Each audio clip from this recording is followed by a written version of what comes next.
Today we're taking a look at my collection of the original 96 Kenner Star Wars action figures. The action figures that changed toy history forever.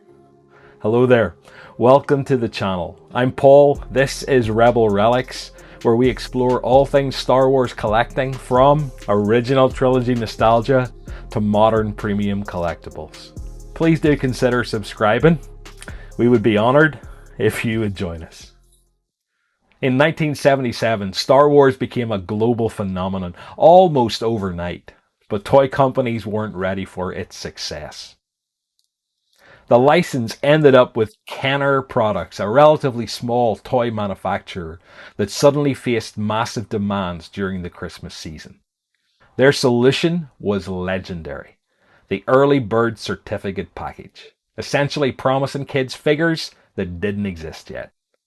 And when the toys finally arrived in 1978, they introduced something completely new: 3.75-inch action figures.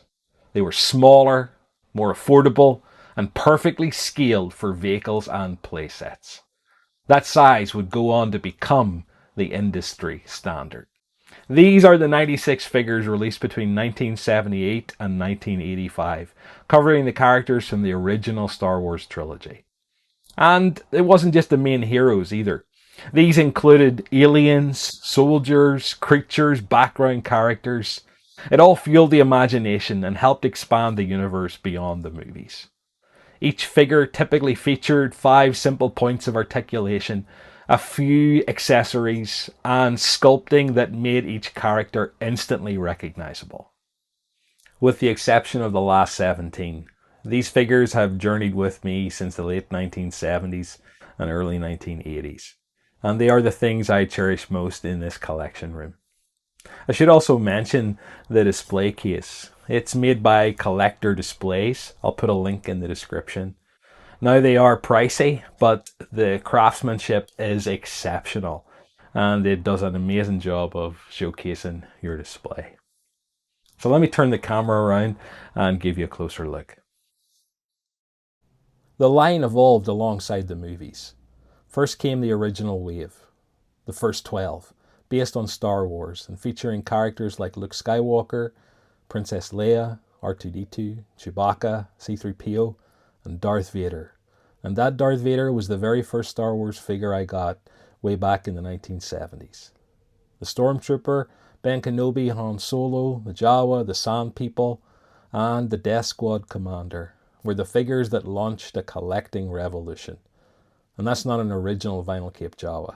I just popped him in there to highlight the unique story behind that figure.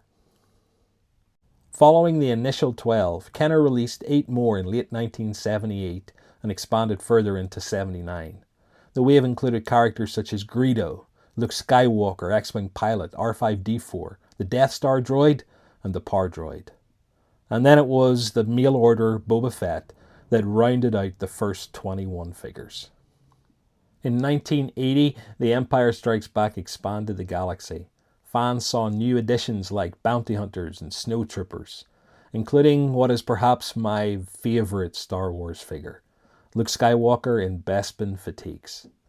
There were a number of different hair-coloured variants of this figure. I have a couple of them in my collection.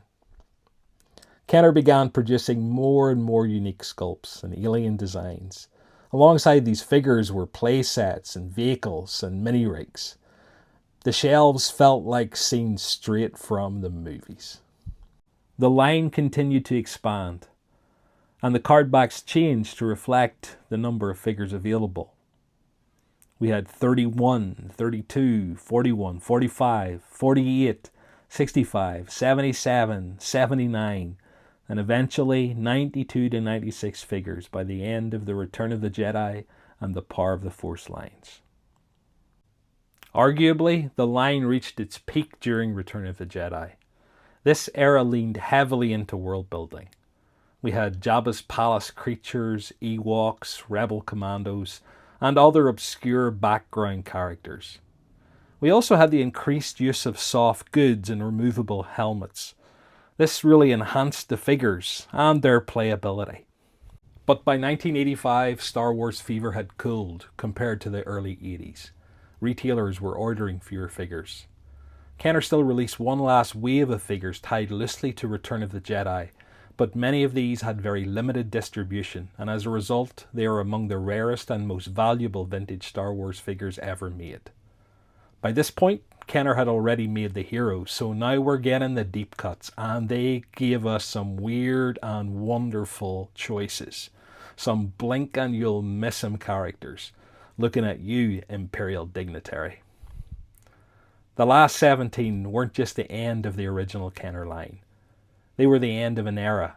These figures came out when Star Wars was fading, but today they represent some of the most legendary and sought-after collectibles in the entire franchise. I've had these figures for most of my life, and I'm glad I took care of them because they are in immaculate condition. And it lifts my spirits every time I walk into this room and I look across and see them in their display case. These 96 action figures sparked something. You could say they had a hand in creating character completion collecting, movie accurate play environments and world building. They were the catalyst for long-term fan communities and the blueprint for modern toy lines.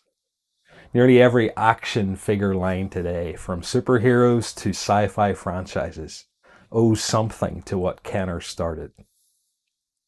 Even now, we chase these figures for their history, for nostalgia, for the simple magic of holding a piece of our childhood in our hands once again. There's nothing quite like Kenner and Palatoy goodness. So whether you grew up with them or you're discovering them today for the first time, these action figures represent the foundation for Star Wars collecting and arguably modern toy collecting itself. They are the original relics of a galaxy far, far away. So let me know in the comments, what does Kenner Star Wars mean to you? And what was your first Star Wars figure? Thank you so much for watching the video. And if you enjoyed this brief look back at vintage toy history, please like and subscribe. And I hope to see you again in the next video. And remember, keep on the lookout for those relics as you collect the galaxy.